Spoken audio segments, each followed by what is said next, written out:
La grande salle du Conseil galactique s'étendait sur des kilomètres. Des plateformes flottantes accueillaient des représentants de centaines de mondes, mais ce jour-là, seules les espèces les plus puissantes avaient été convoquées. La réunion d'urgence était confidentielle, au plus haut niveau, et le sujet suscitait l'inquiétude même des plus anciens membres du Conseil. Le commandant Veltar de l'Empire zéphyrien se tenait au centre du podium, sa peau aux écailles bleues scintillant sous les lumières artificielles. Ses avant-bras bougeaient gracieusement tandis qu'il activait l'écran holographique au-dessus de lui. L'image montrait une petite planète bleue et verte en orbite autour d'une étoile jaune. Honorable membre du Conseil, commença Veltar, sa voix portant aisément dans la vaste salle. Nous sommes ici pour discuter du problème humain. Un murmure parcourut l'assemblée extraterrestre. La Terre était sous leur surveillance depuis des siècles, mais elle était considérée comme une préoccupation mineure. Les humains étaient primitifs, parvenant à peine à quitter leur propre planète. Quelle menace pouvait-il bien représenter? Le chant des âges de l'ambassadeur cristallin prit la parole en premier. Son corps était fait de cristal vivant qui vibrait de fréquences harmoniques lorsqu'elle bougeait. Les humains ont à peine atteint la puissance de fusion. Nos plus jeunes colonies possèdent une technologie plus avancée que toute leur civilisation. Feltar hocha la tête, mais son expression resta sérieuse. C'était vrai il y a 50 ans, mais observez leur rythme de progression. L'hologramme changea, témoignant des progrès technologiques de l'humanité au cours du siècle dernier. La progression était alarmante. En 1950, les humains venaient tout juste d'apprendre à scinder les atomes. En 2000, ils disposaient d'ordinateurs primitifs. En 2050, ils possédaient des réacteurs à fusion et exploitaient des astéroïdes. En 2100, ils avaient établi des colonies permanentes sur Mars et Europe. Le rythme de ces progrès était sans précédent dans l'histoire galactique. C'est impossible, gronda le général Void Whisper de la Fédération Race. Sa silhouette, semblable à une ombre, vacillait sur les bords, signe de son agitation. Aucune espèce ne se développe aussi vite. Il a fallu 3000 ans à notre peuple pour passer de la fusion nucléaire au voyage interplanétaire. Les humains y sont parvenus en 50 ans. C'est exactement ce que je voulais dire. Beltar répondit « Il a manipulé l'hologramme pour afficher des scans détaillés des activités spatiales humaines. Regardez leurs capacités actuelles. Ils ont 17 colonies à travers leur système solaire.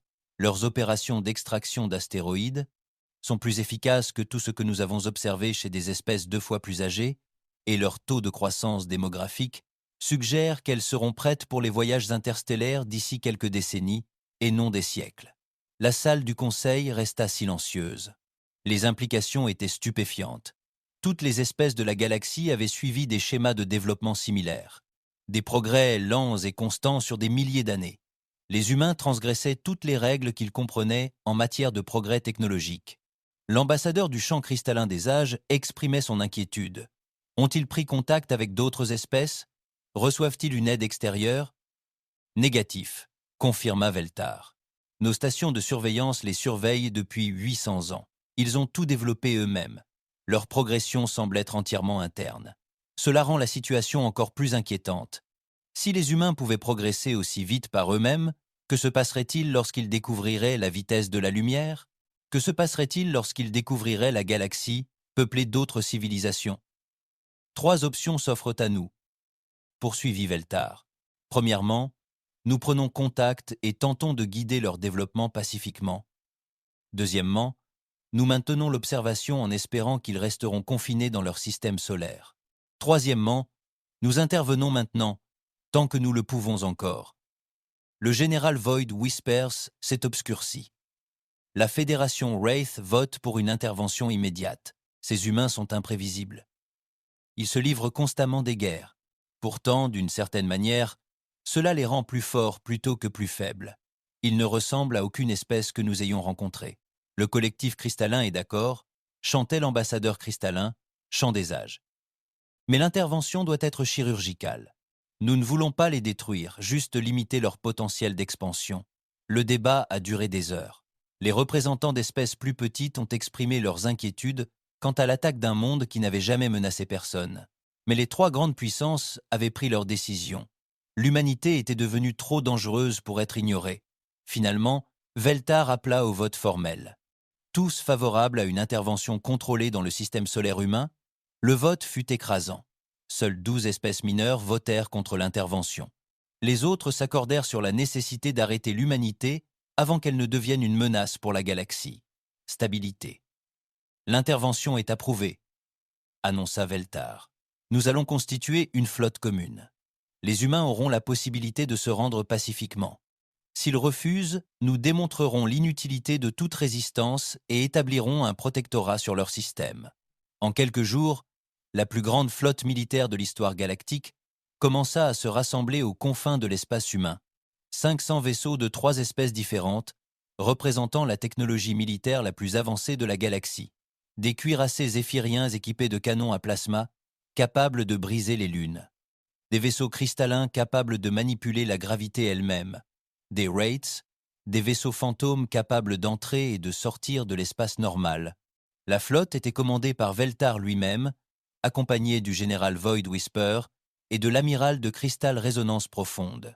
3 des chefs militaires les plus expérimentés de la galaxie, disposant d'une puissance de feu suffisante pour stériliser des planètes entières. À l'approche des confins du système solaire humain, leurs capteurs confirmèrent leurs prévisions. Mars comptait plusieurs millions de colons humains, mais aucune installation militaire significative. Les cités sous-marines d'Europe étaient impressionnantes pour une espèce aussi jeune, mais ne représentaient aucune menace. Les opérations minières dans la ceinture d'astéroïdes étaient importantes, mais purement civiles. La Terre elle-même était le principal centre de population, avec plus de 12 milliards d'habitants. Leur infrastructure orbitale se développait rapidement, mais leur présence militaire dans l'espace était minime. Quelques stations armées, quelques patrouilleurs, rien qui puisse défier ne serait-ce qu'un seul vaisseau de guerre extraterrestre. C'est presque triste, commenta le général Void Whisper en examinant les données des capteurs. Ils ont accompli tant de choses en si peu de temps, mais ce ne sont encore que des enfants jouant avec des jouets dangereux. La voix harmonieuse de l'amiral de Cristal Résonance Profonde exprimait des regrets. Devrions-nous reconsidérer notre position. Ils ne représentent aucune menace immédiate, mais Veltar a étudié l'histoire humaine en profondeur. Regardez leurs archives militaires. Ils se sont affrontés. Depuis le début de leur histoire, chaque avancée technologique qu'ils réalisent se transforme immédiatement en arme. Leurs réacteurs à fusion se transforment en bombes à fusion. Leur équipement d'extraction spatiale se transforme en armes cinétiques. Avec le temps, ils transformeront tout en outils de guerre. La flotte extraterrestre maintenait sa position à la limite de la ceinture de Kuiper, juste au-delà de l'orbite de Pluton. De là, elle pouvait atteindre la Terre en quelques heures si nécessaire. Ces capteurs longue portée ne détectèrent aucun signe d'alerte provenant des colonies humaines. Le trafic spatial continuait normalement entre les planètes. Aucune mobilisation militaire n'était visible. Ils ne savent même pas que nous sommes là, observa l'un des officiers zéphiriens. Leur technologie de détection est si primitive qu'elle ne peut détecter nos vaisseaux à cette distance. Veltar activa le réseau de communication. Il était temps d'établir le contact. Le message serait diffusé simultanément sur toutes les fréquences humaines, garantissant ainsi sa réception par chaque colonie et chaque vaisseau. Civilisation humaine. Ici, le commandant Veltar de la flotte du Conseil galactique. Votre espèce a été observée et évaluée. Vos progrès technologiques rapides et vos tendances agressives représentent une menace potentielle pour la stabilité galactique. Vous avez 72 heures pour rendre tous vos moyens militaires et accepter la supervision du Conseil sur la suite de votre développement. La conformité assurera la survie de votre espèce et son intégration progressive à la société galactique. La résistance entraînera la prise des mesures nécessaires pour que vous ne soyez plus une menace. Le message a été transmis avec une puissance suffisante pour atteindre tous les appareils électroniques du système solaire humain. Les humains ne pouvaient en aucun cas le manquer ou en mal comprendre le sens. La réponse est arrivée exactement 6 heures plus tard. Elle était brève et transmise depuis la station lunaire terrestre. Commandant Veltar, ici l'amiral Sarachen du commandement de la défense terrestre unie. Votre ultimatum a été reçu et examiné. Notre réponse est simple. Demande refusée. Vous avez 72 heures pour quitter notre système. Ceci est votre seul avertissement. Les commandants extraterrestres fixaient leurs écrans de communication avec incrédulité. Les humains refusaient-ils de se rendre? Une espèce à peine sortie de sa planète natale défiait-elle une flotte capable de détruire des systèmes stellaires entiers? Peut-être n'avait-il pas compris le message? Suggéra l'amiral de Cristal Résonance Profonde. Leur système de traduction était peu être inadéquat. L'ombre du général Void Whisper ondulait d'un amusement sombre. Oh, ils avaient parfaitement compris. Regardez leur temps de réaction. 6 heures, c'est exactement le temps qu'il leur faudrait pour réunir leurs dirigeants et prendre une décision. C'était calculé, pas émotionnel. Veltar étudiait les écrans tactiques montrant les activités humaines dans tout leur système solaire. Toujours aucun signe de mobilisation militaire. Aucune flotte ne se déplaçant vers des positions défensives. Aucune évacuation de zones civiles. C'était comme si les humains étaient totalement indifférents à la menace qui les menaçait. Relancez un balayage des capteurs, ordonna-t-il. Analyse complète du spectre de chaque installation humaine. Il doit y avoir quelque chose qui nous échappe. Les capteurs n'ont rien trouvé. Du nouveau. Quelques plateformes orbitales autour de la Terre ressemblant à des armes, mais rien qui puisse menacer leur flotte. Des patrouilleurs armés circulaient entre les colonies, mais ils étaient minuscules comparés aux vaisseaux extraterrestres. Les humains semblaient poursuivre leurs activités normales, comme si de rien n'était. Ils étaient soit incroyablement courageux, soit incroyablement stupides, murmura l'un des officiers Wraith. Avec les humains, c'est souvent les deux, répondit Veltar. Il avait étudié leur espèce plus longtemps que quiconque dans la flotte. Les comportements humains étaient uniques dans la galaxie.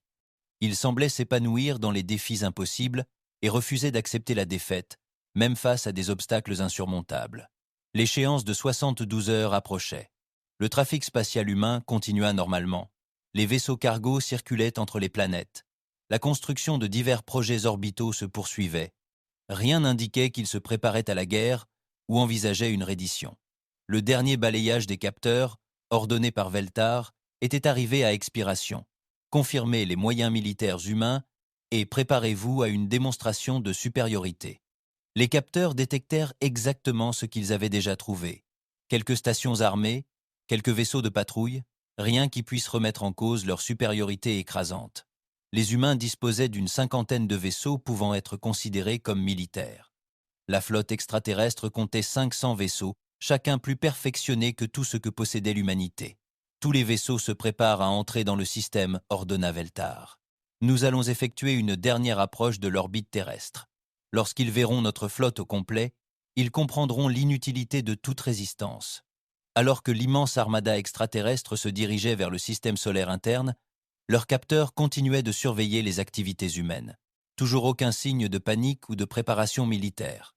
Les humains étaient soit l'espèce la plus courageuse de la galaxie, soit ils avaient un plan que les extraterrestres ne pouvaient pas détecter. Ni Veltar, ni ses collègues commandants n'envisageaient une troisième possibilité. Les humains possédaient peu, être des capacités que leurs capteurs ne pouvaient détecter, car elles étaient cachées là où les extraterrestres n'avaient jamais pensé à chercher. Au plus profond des océans terrestres, dans des fosses si profondes qu'aucun capteur extraterrestre ne pouvait les pénétrer, automatisés. Les systèmes qui attendaient depuis des décennies reçurent enfin leurs signaux d'activation. Le véritable test de l'ingéniosité humaine allait commencer. La flotte extraterrestre avançait lentement vers la Terre, ses imposants vaisseaux glissant silencieusement dans l'espace. Le commandant Veltar se tenait sur la passerelle de son vaisseau amiral, observant les écrans tactiques avec une confusion croissante. Les humains poursuivaient leurs activités habituelles, comme si de rien n'était. Rapport d'étape sur les mouvements militaires humains, ordonna-t-il. Le lieutenant X9 manipula les capteurs avec ses tentacules. Aucun changement détecté, commandant.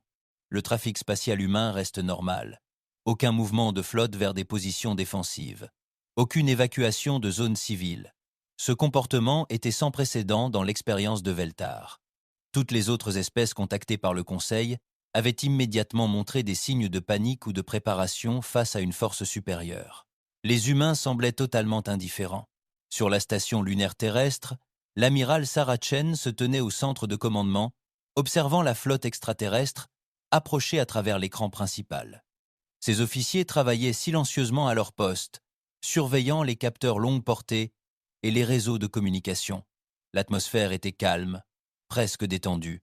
Amiral, appelez le capitaine Rodriguez depuis la station de communication. La flotte extraterrestre a croisé l'orbite de Jupiter.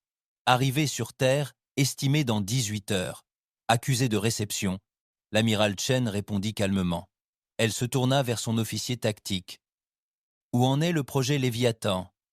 Le commandant Park consulte son terminal sécurisé. Toutes les installations sont prêtes. le Pacifique profond, la fosse atlantique, le bassin arctique et toutes les autres installations confirment leur pleine capacité opérationnelle. 30 ans de construction ont conduit à ce moment. L'amiral Chen hocha la tête. La flotte extraterrestre ignorait totalement ce qui l'attendait. Pendant 3 décennies, les plus grands esprits de la Terre avaient travaillé sur un projet si confidentiel que moins de 10 000 personnes connaissaient son existence. Pendant que les extraterrestres observaient la surface de la Terre et l'espace orbital, l'humanité construisait quelque chose d'incroyable au plus profond de ses océans. Le docteur Elena Vasquez était assise dans son fauteuil de commandement à 12 km sous la surface de l'océan Pacifique. Autour d'elle, l'installation Mariana bourdonnait d'une activité silencieuse. Ses équipes d'ingénieurs avaient passé des décennies à perfectionner des systèmes qu'aucune autre espèce n'avait jamais imaginés. Vérification finale des systèmes, annonça-t-elle à son équipage. État du cœur de l'alimentation, les générateurs du point zéro fonctionnent à leur efficacité maximale, rapporta son ingénieur en chef. Nous avons assez d'énergie pour faire fonctionner tous les systèmes simultanément pendant 6 mois. Gravitationnel, manipulateur, connecté et calibré. Nous pouvons remonter l'installation entière à la surface en moins de 20 minutes. Réseau de communication quantique, connectivité totale avec toutes les autres installations. Nous sommes reliés à Deep Pacific, Atlantic Abyss, Arctic, Crown et aux 9 autres installations dans le monde. Le docteur Vasquez sourit. Les extraterrestres pensaient comprendre la technologie humaine. Ils avaient observé le développement de la surface terrestre et pensaient que c'était la limite des capacités humaines. Ils n'avaient jamais envisagé que le développement humain était la limite de ses capacités. Ils n'avaient jamais envisagé que les humains puissent construire vers le bas plutôt que vers le haut. De retour sur Luna Station, l'amiral Chen reçut un message prioritaire du Conseil de défense de la Terre. Les dirigeants civils avaient été informés de la menace extraterrestre et avaient donné leur pleine autorisation pour toute réponse nécessaire. Amiral Chen, le message disait « Vous avez toute autorité pour défendre la Terre par tous les moyens nécessaires. Le projet Léviathan est approuvé pour un déploiement complet. Montrez-leur ce que l'humanité peut faire. » Elle se tourna vers son officier de communication et envoya les codes d'activation à toutes les installations. Le projet Léviathan est désormais pleinement opérationnel. À travers les océans de la Terre, 12 installations distinctes ont reçu la même transmission codée. Au plus profond des vagues, des fosses et des plaines abyssales qui n'avaient jamais vu la lumière du soleil, la plus grande réussite de l'humanité commençait à se réveiller. La flotte extraterrestre poursuivait son approche, commençait à se réveiller. La flotte extraterrestre poursuivait son approche, passant maintenant la ceinture d'astéroïdes. Leurs capteurs balayaient continuellement le système solaire interne, à la recherche de tout signe de défense humaine cachée. Ils trouvèrent des exploitations minières, des cargos et des projets de construction, mais rien qui ne semblait de nature militaire. Commandant, rapporta l'opératrice du capteur cristallin, et la nature. Commandant, rapporta l'opératrice du capteur cristallin, sa voix chantant avec des harmoniques de confusion. Nous détectons une activité sismique inhabituelle sur Terre. Plusieurs endroits dans les océans présentent des relevés géologiques élevés. Veltar a examiné les données. La Terre était une planète géologiquement active. L'activité sismique était donc normale. Mais les relevés provenaient de 12 endroits différents simultanément, tous situés dans les fosses océaniques les plus profondes. Probablement une activité volcanique, a-t-il conclu. Le noyau de la planète est toujours actif. Processus géologique naturel. Il n'avait aucun moyen de savoir que ces relevés sismiques étaient causés par quelque chose de loin hors de la nature. Au plus profond des océans, d'énormes systèmes mécaniques se mettaient en marche pour la première fois depuis 30 ans. Le docteur Vasquez observait ces écrans, tandis que l'énergie circulait dans des systèmes de la taille de ville. L'installation Mariana n'était qu'un élément du réseau de défense caché de l'humanité. Chaque installation abritait un élément qui aurait dû être impossible à construire pour une espèce aussi jeune. Vérification de l'intégrité structurelle terminée, rapporta son lieutenant. Toutes les sections de la coque sont sécurisées. Les processeurs atmosphériques sont en ligne. Les générateurs de gravité artificielle sont stables. Excellent, répondit le docteur Vasquez. Commencez la préparation de la surface. Il est temps de montrer à nos visiteurs de quoi la Terre est réellement capable. Des discussions similaires ont eu lieu à 11 autres endroits sur Terre. L'installation Atlantic Abyss se préparait à surgir de profondeurs inconnues jusqu'alors. L'installation Arctic Crown commença à fondre sur des kilomètres de glace et de roches. Le complexe Pacific Deep activait des systèmes défiant les lois de la physique. Sur Luna Station, l'amiral Chen observait la progression de la flotte extraterrestre avec une satisfaction sereine. Ses écrans tactiques affichaient leurs positions exactes, leur capacité d'armement et leur fréquence de communication. Les réseaux de capteurs terrestres étaient bien plus avancés que ne le pensaient les extraterrestres. « Madame », appela son officier de renseignement, « nous recevons des scans détaillés des vaisseaux extraterrestres. Leur technologie est impressionnante, mais pas au-delà de nos capacités. Notre analyse suggère qu'ils utilisent des armes à plasma conventionnelles et un blindage gravitationnel. »« Bien », répondit l'amiral Chen. « Cela signifie que nos contre-mesures devraient être efficaces. » La flotte extraterrestre s'était arrêtée en orbite martienne pour effectuer les derniers préparatifs en vue de son approche de la Terre. Le commandant Veltar voulait donner aux humains une dernière chance de se rendre avant de démontrer leur supériorité. « Ouvrez les canaux de communication avec la Terre », ordonna-t-il. Dernier avertissement aux dirigeants humains. Le message fut diffusé sur toutes les fréquences. « Dirigeants humains, c'est votre dernière chance de vous rendre pacifiquement. Notre flotte atteindra l'orbite terrestre dans 6 heures. Soumettez-vous maintenant et votre espèce sera préservée sous la surveillance du Conseil. Poursuivez votre résistance et affrontez les conséquences d'une confrontation avec des forces supérieures. » La réponse de l'amiral Chen fut immédiatement diffusée. « Commandant Veltar, votre offre est refusée. La Terre se défendra avec toutes les ressources disponibles. Vous avez été averti de quitter notre système. Puisque vous avez ignoré notre avertissement, vous allez maintenant découvrir pourquoi c'était une erreur. » L'ombre du général Void Whisper vacillait d'un air amusé. « Les humains croient réellement pouvoir nous combattre. Ce sera instructif pour eux. » L'amiral Crystal Résonance Profonde exprimait son inquiétude. « Leur confiance est troublante. Soit ils délirent, soit ils savent quelque chose que nous ignorons. » Veltar examina à nouveau les affichages tactiques. Les moyens militaires humains restèrent minimes et dispersés.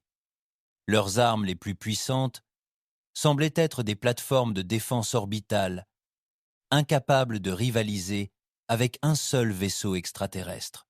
Soit les humains bluffaient, soit ils possédaient une capacité cachée que ces capteurs ne pouvaient détecter. Il ordonna à tous les vaisseaux de maintenir leur formation et de se préparer à démontrer une supériorité écrasante, tandis que la flotte extraterrestre s'approchait de la Terre.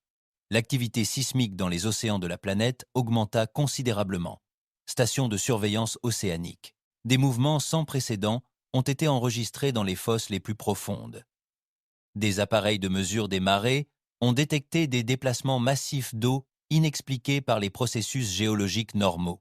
Le docteur Vasquez a senti les plaques du pont sous ses pieds vibrer, tandis que l'installation Mariana entamait sa remontée. Autour d'elle, des écrans affichaient des relevés de profondeur changeant pour la première fois depuis 30 ans. Ils remontaient de profondeur insoupçonnée, comme Dweller l'aurait jamais imaginé. « Toutes les stations sont prêtes pour une remontée d'urgence », annonça TL à son équipage. « L'intégrité structurelle est maintenue à tous les niveaux. Nous sommes prêts pour un déploiement complet. » Des rapports similaires provenaient d'installations du monde entier. L'installation Atlantic Abyss a percé des sédiments sous-marins accumulés depuis des millions d'années. L'installation Arctic Crown a fait fondre les calottes glaciaires grâce à des faisceaux d'énergie dirigés.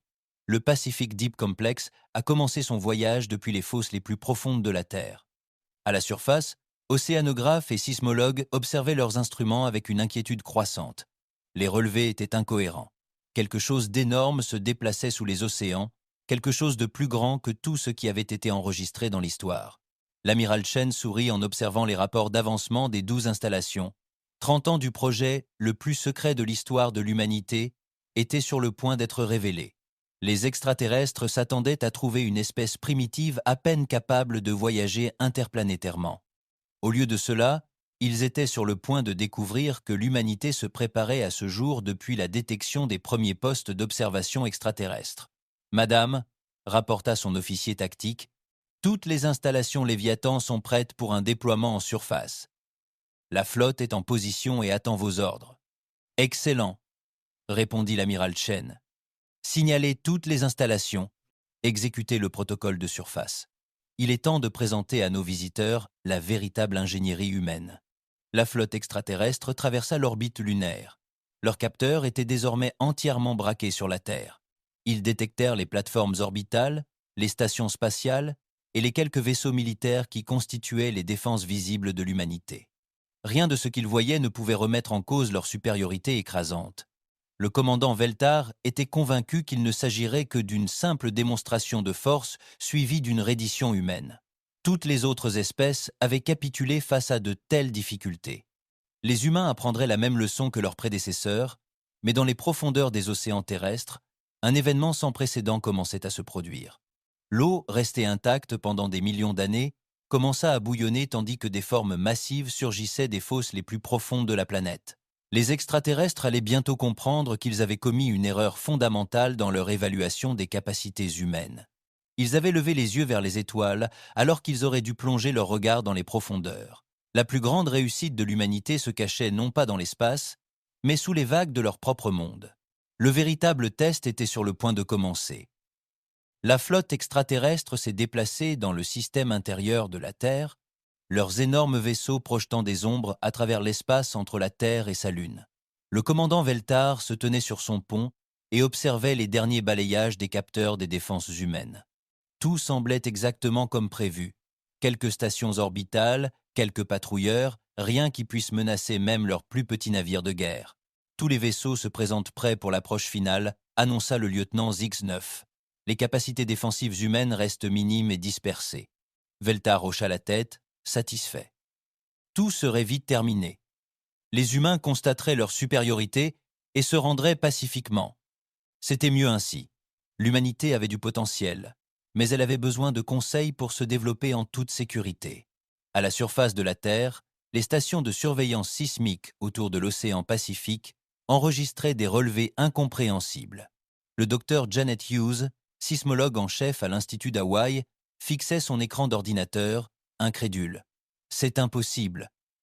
marmonna-t-elle en ajustant ses instruments. Les relevés montrent une masse de la taille d'une petite île émergeant de la fosse des Mariannes. Son assistante, le docteur Kim, regarda les données par-dessus son épaule. Les déplacements sont incroyables. Ce qui se trouve là, dessous, est massif. Peut-être s'agit-il d'une nouvelle île volcanique en formation, mais le docteur Hughes étudiait la géologie terrestre depuis 30 ans. Elle connaissait la différence entre l'activité volcanique et tout autre phénomène. « Ce n'est pas géologique », dit-elle doucement. « C'est autre chose », dit-elle doucement. « C'est autre chose ». 12 kilomètres sous la surface du Pacifique, le docteur Elena Vasquez observait ses écrans de contrôle tandis que l'installation Mariana poursuivait son ascension. Autour d'elle, l'immense structure gémissait et grinçait, tandis que des systèmes endormis depuis des décennies se réveillaient. La profondeur atteignait maintenant 8 kilomètres, et elle augmentait, rapporta son officier de navigation. Toutes les sections structurelles sont sécurisées. L'intégrité de la coque est assurée à 100%. Le docteur Vasquez avait consacré toute sa carrière à ce projet. Elle était une jeune ingénieure lorsque la construction a débuté il y a 30 ans. Alors que l'installation remontait à la surface pour la première fois, elle ressentait un mélange de fierté et d'impatience. « État des installations sœurs ?» demanda-t-elle. Atlantic Abyss annonce une brèche en surface dans les délais. Arctic Crown fond à travers les dernières barrières de glace. Les 12 installations s'élèvent simultanément. La flotte extraterrestre poursuit son approche, suffisamment proche pour que la Terre occupe l'espace de ses principaux observateurs. La planète bleue et blanche semblait paisible et sans défense. Leurs capteurs indiquaient des conditions météorologiques normales, un trafic de communication régulier et aucun signe de préparation militaire. « Commencez la descente finale vers l'orbite terrestre », ordonna Veltar. « Maintenez la formation. Préparez-vous à diffuser les conditions de reddition lorsque nous aurons atteint la position optimale. » Mais quelque chose se passait dans les océans de la Terre que leurs capteurs ne parvenaient pas à interpréter correctement. L'activité sismique, qu'ils avaient jusque-là considérée comme un processus géologique normal, augmentait considérablement. Les satellites de surveillance océanique détectaient des perturbations massives en 12 endroits différents. Le commandant Park, sur Luna Station, observait ces démonstrations tactiques avec une excitation croissante. « Amiral », appela-t-il, l'amiral Shen. Première brèche de surface détectée dans le Pacifique. L'installation Mariana perce la surface. L'amiral Shen passa à l'écran principal, qui diffusait en direct une image satellite de l'océan Pacifique. Au début, Rien ne semblait inhabituel. Puis la surface de l'océan commença à se gonfler, tandis qu'un élément massif s'engouffrait par en dessous. L'eau montait de plus en plus haut, formant un dôme qui s'étendait sur des dizaines de kilomètres. Puis, perçant le mur comme une baleine émergeant des profondeurs, quelque chose d'impossible apparut. L'UHSS Léviathan fendit les profondeurs. Quelque chose d'impossible apparut. L'UHS Léviathan fendit la surface de l'océan Pacifique. Les capteurs de la flotte extraterrestre détectèrent immédiatement l'énorme signature énergétique, mais leurs ordinateurs peinaient à traiter ce qu'ils voyaient. Les relevés étaient incompréhensibles. Quelque chose venait d'émerger de l'océan terrestre, plus grand que leur vaisseau de commandement. Qu'est-ce que c'est? L'ombre du général Void Whisper vacillait de confusion tandis qu'il fixait les relevés des capteurs. Les tentacules du lieutenant X9 secondes agitaient frénétiquement sur ses commandes. Un contact inconnu émergeait de l'océan terrestre. Les mesures de masse sont « Commandant, c'est impossible. L'objet mesure 47 km de long. Vérifiez vos instruments », ordonna sèchement Veltar. Aucun vaisseau ne peut être aussi grand. Même nos plus grands cuirassés ne mesurent que 8 km de long. Mais les relevés furent confirmés par de multiples capteurs embarqués sur différents vaisseaux. Un objet massif venait de surgir de l'océan Pacifique. Sous leurs yeux, 11 autres objets gigantesques percèrent la surface à différents endroits du globe. Le Léviathan était un chef-d'œuvre d'ingénierie humaine qui défiait tout ce que la galaxie comprenait en matière de construction navale. Sa coque brillait d'une irisation huileuse, suggérant des matériaux incompréhensibles. Sur sa longueur imposante, des centaines de baies de lancement s'ouvraient comme les branchies d'une gigantesque créature marine. Le docteur Vasquez se tenait sur la passerelle de commandement du Léviathan, observant la surface de l'océan pour la première fois depuis 30 ans. Autour d'elle, des écrans affichaient l'état des 12 super-porte-avions, tandis qu'ils se stabilisaient à la surface. Toutes les installations signalent un déploiement en surface réussi, annonça son officier de communication. Nous bénéficions d'une connectivité complète avec le réseau de commandement de la flotte. Les porte-avions n'étaient pas de simples navires. C'étaient des cités flottantes, chacune abritant des installations de production, des laboratoires de recherche, des logements pour des millions de personnes et des systèmes d'armes intégrant des technologies de pointe. Ils représentaient l'aboutissement du programme de développement secret de l'humanité. Sur Luna Station, l'amiral Chen ouvrit des canaux de communication avec la flotte extraterrestre. Il était temps de révéler ce que l'humanité avait réellement fait ces 30 dernières années. Commandant Veltar, elle diffusa sur toutes les fréquences. Ici l'amiral Sarah Chen, du commandement spatial humain unifié. On vous a averti de quitter notre système. Puisque vous avez choisi d'ignorer notre demande, vous allez maintenant être témoin de ce que l'humanité prépare depuis 3 décennies. Les commandants extraterrestres fixaient leurs écrans, stupéfaits. Les 12 vaisseaux massifs flottant sur les océans terrestres étaient plus imposants que tout ce qui existait dans leur flotte. Mais la taille n'était pas tout. Ils étaient toujours supérieurs en nombre et disposaient d'une technologie avancée. Impossible, chantait l'amiral de Cristal Résonance Profonde, sa voix harmonieuse emplie d'incrédulité. Comment ont-ils pu dissimuler la construction de vaisseaux de cette taille? Grâce à notre surveillance. Les stations surveillent la Terre depuis des siècles. Le commandant Veltar étudiait les relevés tactiques avec une inquiétude croissante. Les vaisseaux humains étaient énormes, mais ils semblaient utiliser une technologie inconnue. Leurs signatures énergétiques ne correspondaient à aucun système de propulsion ou d'alimentation connu. Procédez à une analyse spectrale complète, ordonna-t-il. Je veux savoir à quoi nous avons affaire. Les résultats obtenus ébranlèrent tout ce qu'ils savaient. Technologie. Les vaisseaux humains utilisaient l'extraction d'énergie du point zéro, la manipulation gravitationnelle et des systèmes de tunneling quantique. Des technologies dont le développement aurait dû prendre des millénaires. L'ombre du général Void Whisper s'assombrit d'inquiétude. Comment est-ce possible? Ils sont passés de la fusion nucléaire à des technologies que nous ne comprenons même pas en seulement 50 ans. Docteur. Vasquez activa le système de communication externe du Léviathan, sa voix se propageant sur tous les canaux, atteignant tous les vaisseaux de la flotte extraterrestre. Honorable représentant de l'espèce galactique, commença-t-elle, vous avez commis une erreur critique dans votre évaluation des capacités humaines. Vous avez supposé que notre développement technologique suivait vos modèles de progression linéaire. Vous n'avez jamais envisagé que nous puissions choisir de construire vers le bas plutôt que vers le haut. La flotte extraterrestre maintint sa position, tentant de comprendre ce qui l'attendait. Les porteurs humains commencèrent à lancer des vaisseaux plus petits, mais il ne s'agissait pas de chasseurs traditionnels. Il s'agissait d'appareils hybrides qui semblaient brouiller la frontière entre vaisseaux et armes. Des chasseurs à face vide, partiellement transparents, émergèrent des baies de lancement du Léviathan. Des bombardiers à gravitons, semblant courber l'espace autour d'eux, ont été lancés depuis les abysses de l'Atlantique. Des drones de reconnaissance, apparus et disparus par intermittence, ont été déployés depuis des porte-avions du monde entier. Leurs chasseurs utilisent des technologies inédites, a rapporté l'officier des capteurs zéphiriens.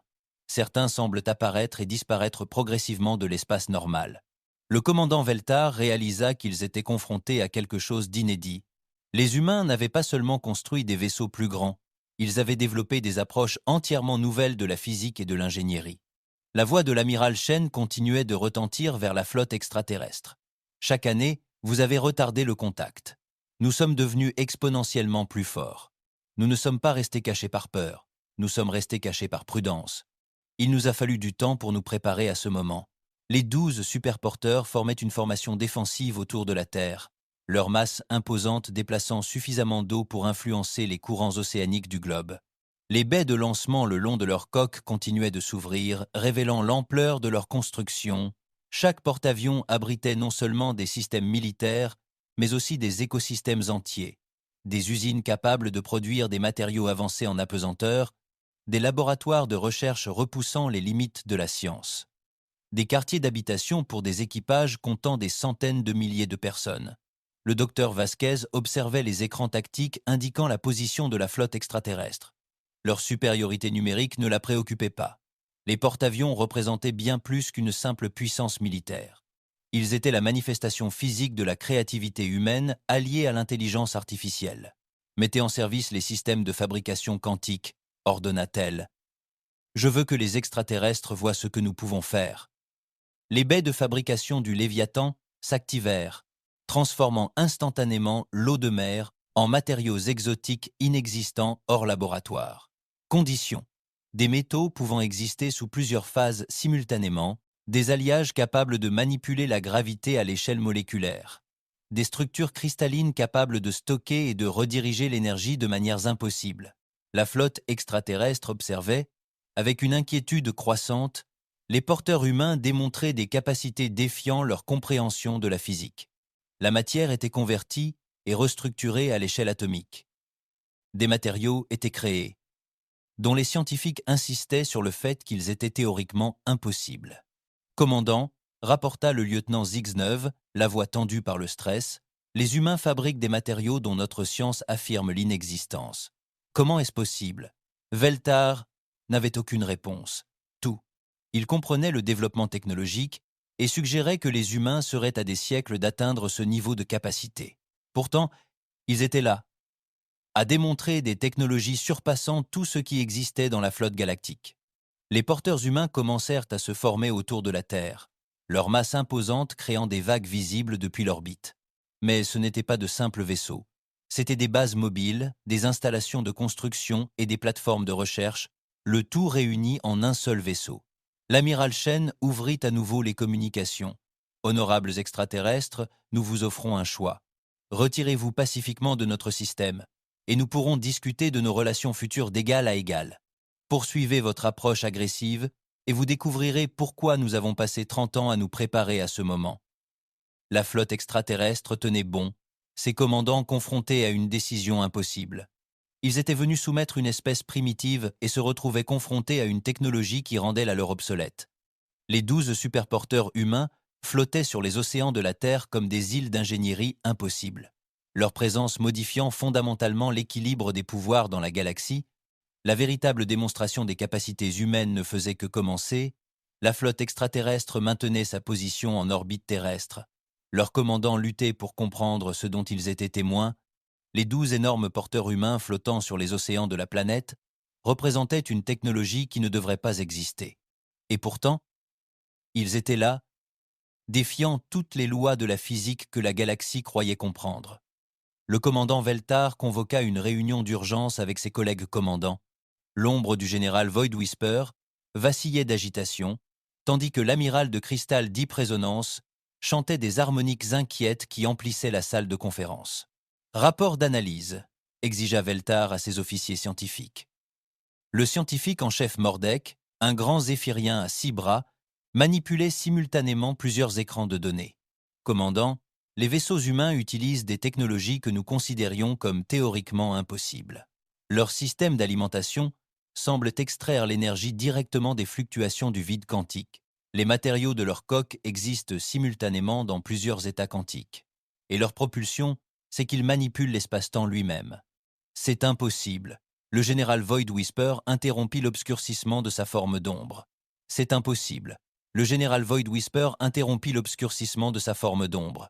Aucune espèce ne développe une technologie de manipulation quantique sans passer par des milliers d'années d'étapes intermédiaires. Il y a 50 ans, les humains n'avaient pratiquement pas de fusion nucléaire. L'amiral de cristal résonance profonde exprimait une profonde inquiétude. Peut-être ont-ils reçu une aide extérieure, une espèce inconnue partageant une technologie avancée? Négatif, répondit l'officier de renseignement Zentar. Notre surveillance a été rigoureuse. Les humains ont tout développé indépendamment, mais leur rythme de développement suggère qu'un événement sans précédent s'est produit. Le docteur Elena Vasquez se tenait sur la passerelle du Léviathan, observant la flotte extraterrestre à travers l'écran principal. Autour d'elle, des officiers humains travaillaient à des postes affichant des informations inimaginables pour les extraterrestres, interface de conscience quantique, champ de manipulation des probabilités et système d'analyse temporelle. Où en est la flotte extraterrestre? Demanda T à son commandant tactique. Le commandant Liu étudia ses écrans. Elle demanda à son commandant tactique. Le commandant Liu étudia ses écrans. Ils maintiennent leur position, mais leur formation suggère une confusion plutôt qu'une préparation d'attaque. Leurs interceptions de communication indiquent qu'ils ont du mal à comprendre notre technologie. Le docteur Vasquez sourit. Les extraterrestres avaient commis la même erreur que toute civilisation avancée face à une nouvelle espèce. Ils avaient supposé que le développement technologique suivait des schémas prévisibles. Ils n'avaient jamais envisagé ce qui pourrait arriver lorsqu'une espèce atteindrait la singularité technologique. Mettez en ligne les systèmes d'interface de conscience, ordonna-t-elle. Il est temps de leur montrer ce que la synthèse de l'IA humaine peut accomplir. À bord du vaisseau, des systèmes alliant créativité humaine et intelligence artificielle s'activèrent. Le Léviathan n'était pas seulement un vaisseau piloté par des humains. Il s'agissait d'une entité hybride où la conscience humaine et la puissance de traitement de l'IA travaillaient de concert comme une seule intelligence. Des activations similaires se produisirent sur les 12 vaisseaux. L'Abysse Atlantique mit en service des réseaux de calcul quantique capables de traiter une infinité de calculs parallèles. La couronne arctique activa des systèmes de manipulation des probabilités capables d'influencer des événements aléatoires à l'échelle subatomique, les profondeurs du Pacifique, connectés à un réseau couvrant l'ensemble du plancher océanique de la planète. À bord du vaisseau amiral extraterrestre, des capteurs détectèrent des schémas énergétiques inédits. Les vaisseaux humains n'étaient pas seulement, grâce à une technologie avancée, ils utilisaient une technologie qui semblait échapper aux lois normales de la physique. Commandant, a rapporté l'officier scientifique Mordek, les humains génèrent des champs qui semblent influencer la probabilité quantique elle-même. D'après nos instruments, ils transforment des événements impossibles en résultats probables. Veltar étudiait les relevés avec un malaise croissant. Explique-moi cela en des termes que je comprends. Ils modifient les règles fondamentales de la réalité autour de leur vaisseau. Une arme qui devrait rater sa cible devient susceptible de toucher. Un système qui devrait rater sa cible devient susceptible de toucher. Un système qui devrait échouer devient susceptible de réussir. Ils ne se contentent pas d'utiliser la technologie. Ils réécrivent les lois de la physique à l'échelle locale. Cette révélation a provoqué une onde de choc au sein de la structure de commandement extraterrestre. Toutes les espèces de la galaxie opéraient avec les mêmes contraintes physiques. Les humains semblent opérer en dehors de ces contraintes. L'amiral Sarah Chen a ouvert un nouveau canal de communication depuis la station Luna. Son message fut diffusé directement à l'état-major de tous les vaisseaux extraterrestres. Honorable représentant galactique, commença T.L., je crois qu'il est temps d'être totalement honnête. Nous sommes au courant de votre surveillance depuis plus de 2 siècles. Nous avons surveillé vos civilisations, étudié vos technologies et appris de vos schémas de développement. Cet aveu a stupéfié les commandants extraterrestres. Les humains étaient au courant depuis 200 ans Comment avait-il pu détecter une surveillance qui aurait dû passer inaperçue pour une espèce aussi primitive? L'amiral Chen a poursuivi. Nous avons compris très tôt que nos rapides progrès technologiques finiraient par attirer l'attention. Nous avons donc pris une décision qu'aucune autre espèce n'a prise. Au lieu de nous étendre dans l'espace, nous avons choisi de nous développer vers l'intérieur. Au lieu de construire des vaisseaux plus grands, nous avons choisi d'en construire de meilleurs. Intégration de l'intelligence biologique et artificielle. Le docteur Vasquez a activé des visualisations montrant la véritable portée du développement humain. Les 12 transporteurs n'étaient que la partie visible d'un vaste réseau. Sous les océans terrestres, des systèmes de tunnels reliaient des installations sur tous les continents. Des réseaux de communication quantique reliaient les colonies humaines à travers le système solaire et, plus important encore, chaque établissement humain était connecté à un réseau d'intelligence collective. Nous avons atteint la singularité technologique il y a 30 ans, a expliqué l'amiral Chen, mais contrairement à d'autres espèces qui auraient pu réaliser cette avancée, nous avons conservé notre conscience individuelle tout en accédant à une puissance de traitement collective. Chaque être humain peut accéder à la connaissance et aux capacités d'analyse combinées de notre espèce tout entière. Cette révélation a profondément ébranlé la flotte extraterrestre. La singularité technologique était le point théorique où l'intelligence artificielle surpassait l'intelligence biologique, conduisant à des progrès exponentiels au-delà des prévisions. La plupart des espèces ayant atteint ce point ont perdu leur identité individuelle ou se sont détruites. Les humains avaient trouvé une troisième voie. Ils sont en réseau, murmura le général Void Whisper. Chaque humain est connecté à une intelligence collective. C'est pourquoi leur taux de progression était sans précédent. L'amiral Crystal Résonance Profonde chantait des harmoniques d'étonnement et de peur. Un réseau de conscience quantique à l'échelle de l'espèce. Le traitement. Le pouvoir serait infini. Le commandant Veltar comprit toute l'ampleur de leur erreur. Ils n'étaient pas venus conquérir une espèce primitive. Ils avaient défié une civilisation post-singularité qui se préparait à cette rencontre depuis des décennies. Quelles sont leurs véritables capacités? Ah, demanda T. Il a son équipe scientifique. Le scientifique en chef Mordek travaillait frénétiquement sur ses écrans. D'après les relevés énergétiques et les analyses technologiques, commandant, ils pourraient probablement construire leur propre galaxie s'ils le voulaient. Les systèmes de conversion de matière que nous détectons pourraient restructurer des systèmes stellaires entiers. La démonstration humaine se poursuivit. Le Léviathan activa son système de propulsion plus rapide que la lumière, disparaissant instantanément de l'océan Pacifique terrestre et réapparaissant près de la Lune, disparaissant instantanément de l'océan Pacifique terrestre et réapparaissant près de la Lune. Pas de porte de saut, pas de temps de préparation, pas d'accumulation d'énergie qui aurait dû être détectable. L'énorme porteur a simplement choisi de se trouver ailleurs. Impossible, souffla le lieutenant Zix, 9. Ils ont déplacé instantanément un vaisseau de 47 km à travers 200 000 km d'espace. Nos vaisseaux les plus rapides ont besoin de quelques minutes pour effectuer ce voyage. Mais la démonstration du Léviathan ne s'arrêtait pas là. Le porte-avions commença à fabriquer des vaisseaux plus petits en temps réel, transformant des débris spatiaux locaux en vaisseaux pleinement fonctionnels en quelques minutes. Chaque nouveau vaisseau intégrait les mêmes technologies inédites que le porte-avions parent. Le docteur Vasquez a établi une communication directe avec les commandants de la flotte extraterrestre. Honorables visiteurs, vous êtes venus ici en pensant avoir affaire à une espèce primitive ayant besoin de conseils. Au lieu de cela, vous avez rencontré une civilisation qui a dépassé les limites technologiques auxquelles vous êtes encore confrontés. Elle a activé des écrans montrant les capacités humaines dans tout le système solaire. Des colonies martiennes capables de construire des villes entières en une nuit. Des installations sur Europe qui avaient creusé l'intérieur de la Lune pour en faire un espace habitable. Des opérations d'extraction d'astéroïdes capables de démonter et de reconstruire des corps planétaires entiers. Nous ne sommes pas restés cachés par peur, a poursuivi le docteur Vasquez. Nous sommes restés cachés par courtoisie. Nous voulions comprendre la civilisation galactique avant de nous dévoiler. Nous voulions être certains que le contact serait bénéfique pour toutes les parties. La flotte extraterrestre était confrontée à une situation sans précédent. Elle était venue démontrer sa supériorité sur une espèce primitive. Au lieu de cela, ils se sont retrouvés dépassés par une technologie qu'ils ne comprenaient pas, face à des êtres dont les capacités semblaient presque divines. Le commandant Veltar a ouvert des communications d'urgence avec le Conseil galactique. Commandement du Conseil, ici le commandant de flotte Veltar.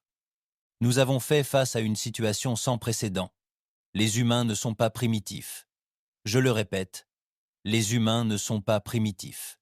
Ils possèdent une technologie et des capacités post-singularité qui dépassent notre entendement. La réponse du Conseil fut immédiate. Expliquez-nous votre situation, commandant. Êtes-vous attaqué? Réponse négative. Commandement du Conseil. Nous ne sommes pas attaqués, mais nous sommes totalement dépassés. Les humains possèdent une technologie qui rend toute notre flotte obsolète. Ils pourraient nous détruire facilement, mais ils choisissent de ne pas le faire. La voix de l'amiral Chen retentit sur tous les vaisseaux extraterrestres. Nous vous offrons le choix, honorable représentant. Quittez notre système pacifiquement et nous pourrons établir des relations diplomatiques d'égal à égal. Poursuivez votre approche agressive et nous pourrons établir des relations diplomatiques d'égal à égal. Poursuivez votre approche agressive et vous découvrirez pourquoi nous nous préparons à ce moment depuis 30 ans. Les commandants extraterrestres étaient confrontés à une décision impossible. Leur fierté exigeait qu'ils poursuivent leur mission initiale.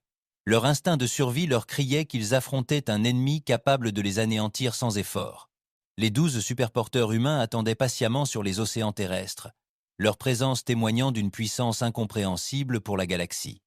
Derrière eux, la planète bleue et blanche, qui semblait si paisible et sans défense, se révélait être le foyer d'une espèce ayant transcendé les limites de l'existence physique.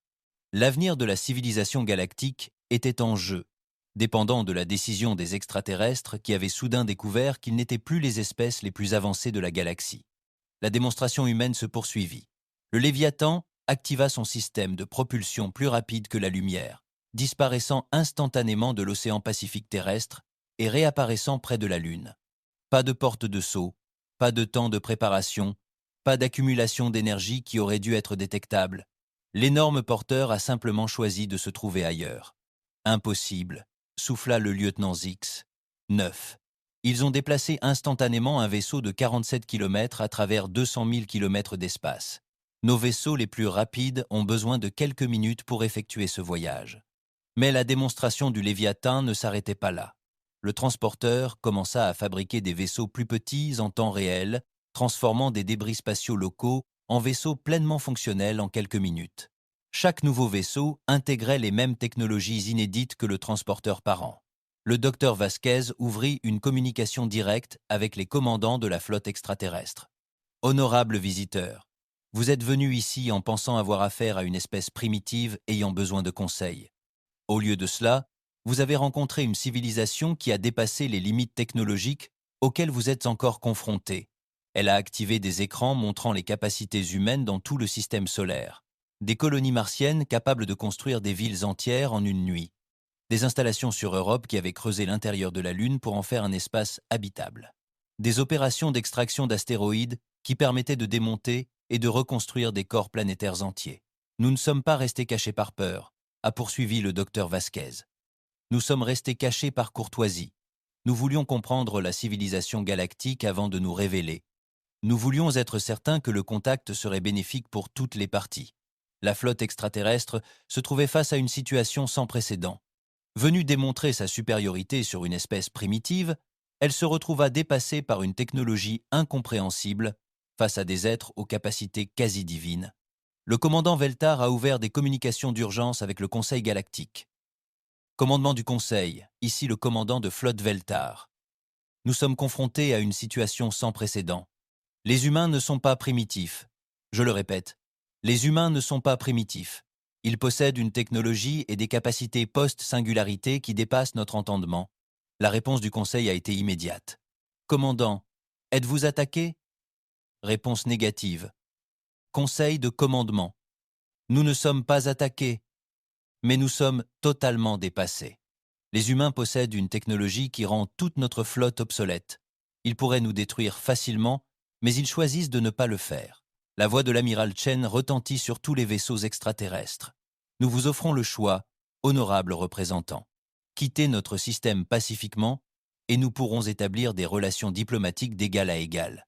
Poursuivez votre approche agressive et vous comprendrez pourquoi nous nous préparons à ce moment depuis 30 ans. Les commandants extraterrestres étaient confrontés à une décision impossible. Leur fierté exigeait qu'ils poursuivent leur mission initiale. Leur instinct de survie leur criait qu'ils affrontaient un ennemi capable de les anéantir sans effort. Les 12 superporteurs humains attendaient patiemment sur les océans terrestres, leur présence témoignant d'une puissance incompréhensible pour la galaxie.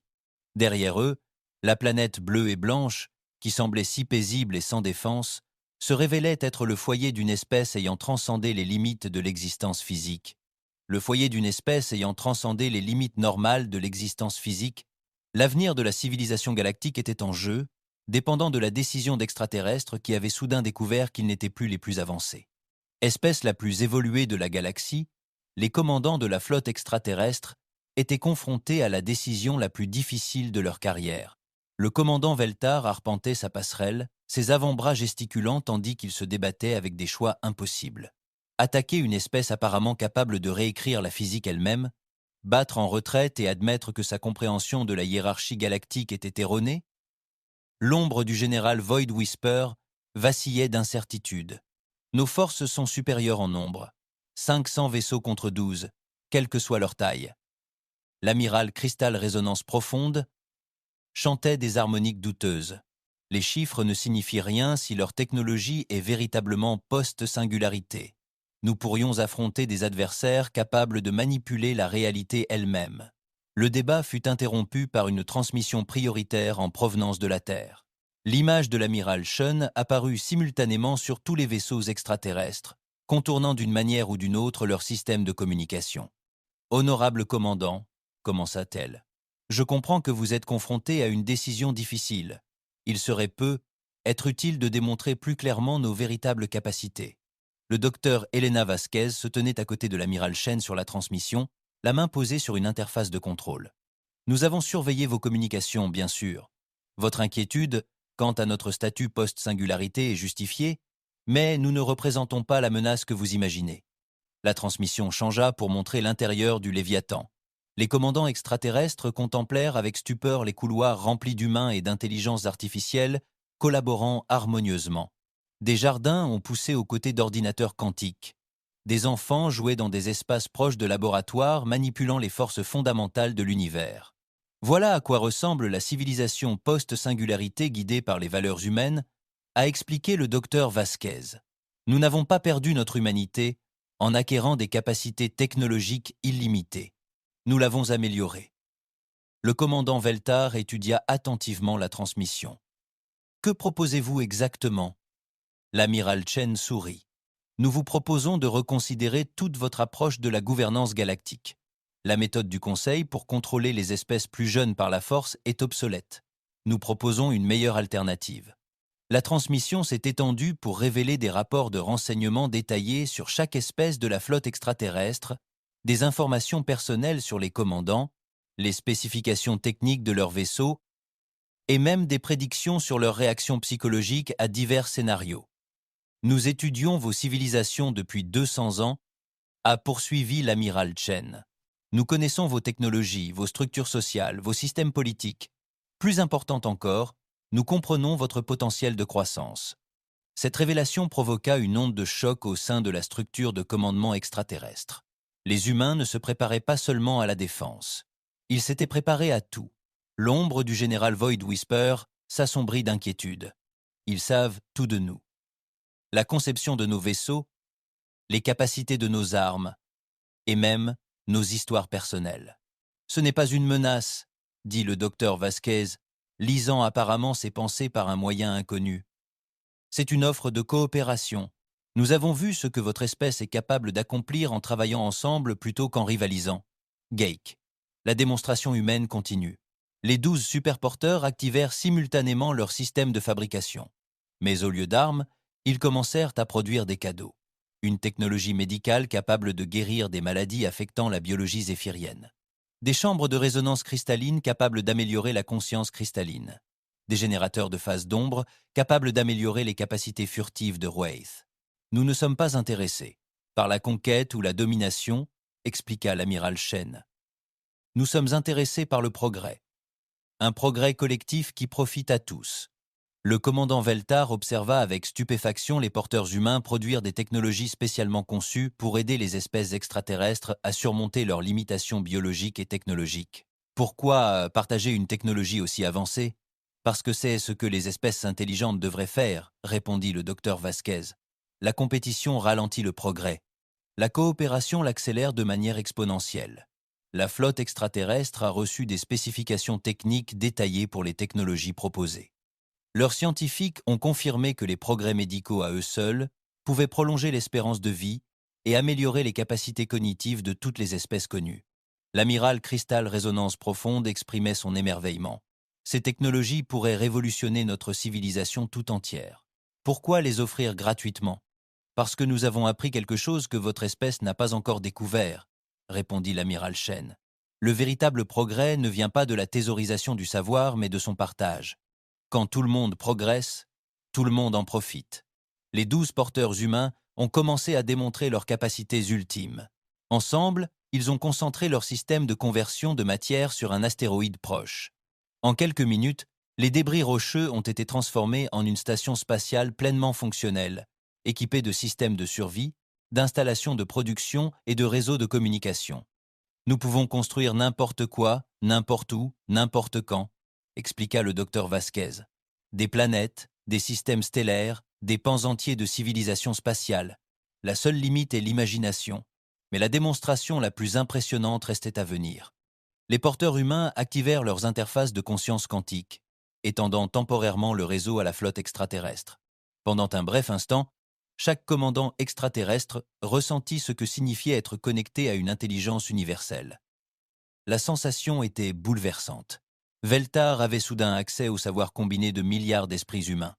Il percevait la créativité collective, la capacité partagée à résoudre les problèmes, le but commun qui guidait la civilisation humaine, et au-delà, il percevait quelque chose que la galaxie n'avait jamais vu auparavant, une espèce post-singularité qui avait conservé sa compassion. « Voilà ce que nous offrons », dit l'amiral Chen, tandis que le lien s'estompait. Ni conquête, ni domination, mais partenariat vers un véritable progrès. Les commandants extraterrestres restèrent sans voix. Ils avaient expérimenté, même brièvement, ce que signifiait faire partie d'une intelligence collective qui améliorait plutôt qu'elle n'affaiblissait la conscience individuelle. À vous de choisir, poursuivit le docteur Vasquez. Vous pouvez tenter de maintenir l'ancien système de contrôle par la force, ou vous joindre à nous pour construire quelque chose de meilleur. Le commandant Veltar observa ses écrans tactiques, observant les armes et les boucliers de sa flotte avec une compréhension nouvelle. Tout ce qu'il possédait semblait primitif comparé à ce qu'il venait d'observer.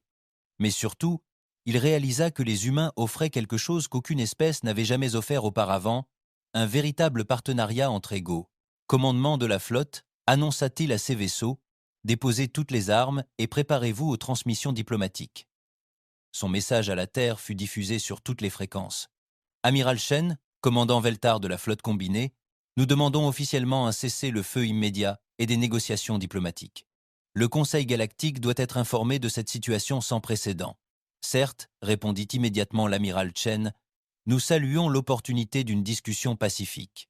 L'ombre du général Void Whisper s'est illuminée pour la première fois depuis son arrivée sur Terre. La Fédération Wraith accepte les négociations. Votre démonstration de capacité post-singularité a été instructive. L'amiral Crystal Résonance Profonde a chanté des harmonies d'accord. Le collectif cristallin est également d'accord. Nous sommes honorés de rencontrer une espèce qui a progressé sans perdre sa nature essentielle. En quelques heures, la première conférence diplomatique interespèces de l'histoire galactique se tenait à bord du Léviathan. Des représentants de dizaines d'espèces, dont beaucoup n'avaient jamais parlé directement entre eux, se réunissaient dans des salles pouvant accueillir toute forme de vie. La salle de conférence elle-même était une merveille de technologie humaine. L'atmosphère pouvait être ajustée simultanément pour différentes espèces. Les champs de gravité étaient personnalisables pour le confort de chacun. Des systèmes de traduction assuraient une communication parfaite entre toutes les langues. L'amiral Chen s'est adressé à l'Assemblée. Honorables représentants, nous nous trouvons à un tournant de l'histoire galactique. L'ancien système de contrôle par la force supérieure a atteint ses limites naturelles. Nous proposons un nouveau système fondé sur la coopération et le progrès partagé. Le docteur Vasquez a présenté des plans détaillés de projets de développement galactique susceptibles de bénéficier à toutes les espèces. Des technologies de terraformation capables de créer des mondes propices à toute forme de vie. Des systèmes éducatifs capables d'accélérer le développement technologique sans les dangers d'une avancée non guidée. Des technologies médicales capables d'éliminer les maladies et de prolonger la durée de vie dans tous les domaines biologiques connus. Mais ces avancées nécessitent une coopération, a-t-elle expliqué. Aucune espèce, aussi avancée soit-elle, ne peut atteindre seule son plein potentiel. Nous avons besoin de diversité de pensée, d'approches différentes des problèmes et de perspectives variées sur les solutions.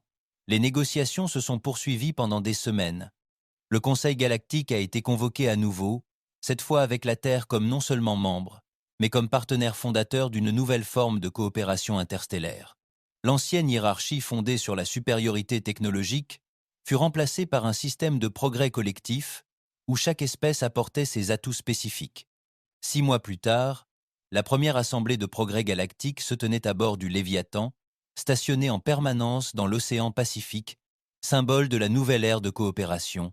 Des représentants de centaines d'espèces travaillaient ensemble sur des projets qui auraient été impossibles sous l'ancien système. Le commandant Veltar, désormais agent de liaison de la Terre auprès des anciennes espèces du Conseil, se tenait sur le pont d'observation du Léviathan, observant l'océan. Sous les vagues, il pouvait apercevoir les lumières des cités sous-marines abritant des représentants de dizaines de mondes, tous travaillant ensemble sur le prochain grand projet de l'humanité. « Que construisez-vous là-dessous » demanda-t-il au docteur Vasquez, qui l'avait rejoint à la rambarde. Elle sourit en regardant les lumières du chantier sous les vagues. La prochaine étape de la civilisation galactique. Nous construisons des vaisseaux conçus pour les voyages intergalactiques. Il est temps de découvrir ce qui se trouve au-delà de notre galaxie. Les écailles de Veltar scintillaient d'excitation, exploration intergalactique. Mais les besoins énergétiques à eux seuls ne seraient pas un problème avec la technologie post-singularité et la coopération de centaines d'espèces, répondit le docteur Vasquez. L'univers est vaste, commandant, et nous n'en sommes qu'au début. La voix de l'amiral Shen résonna dans le système de communication du Léviathan. À l'équipage, ici l'amiral Shen. Phase 2. La construction a été approuvée par l'Assemblée galactique. Début des préparatifs du projet Exode. Nous allons vers les étoiles. Les étoiles, l'histoire se concluait par une scène qui capturait l'esprit de l'accomplissement humain. À la surface de la Terre, des enfants d'une douzaine d'espèces différentes jouaient ensemble dans des parcs où la gravité pouvait être ajustée pour chacun. En orbite, des équipes de construction construisaient des vaisseaux intégrant les meilleures technologies de centaines de civilisations. Et dans les profondeurs des océans, la nouvelle génération de superporteurs prenait forme, conçue non pas pour la guerre, mais pour la plus grande aventure de l'histoire galactique. L'humanité avait accompli quelque chose qu'aucune autre espèce n'avait accompli. Elle avait atteint un niveau post-singularité tout en préservant son humanité fondamentale. Elle avait démontré que la véritable force ne résidait pas dans le pouvoir de détruire, mais dans la sagesse de construire. Et elle avait montré à la galaxie que les plus grandes découvertes étaient encore à venir, attendant ceux qui seraient assez courageux pour les atteindre ensemble. L'univers ne serait plus jamais le même.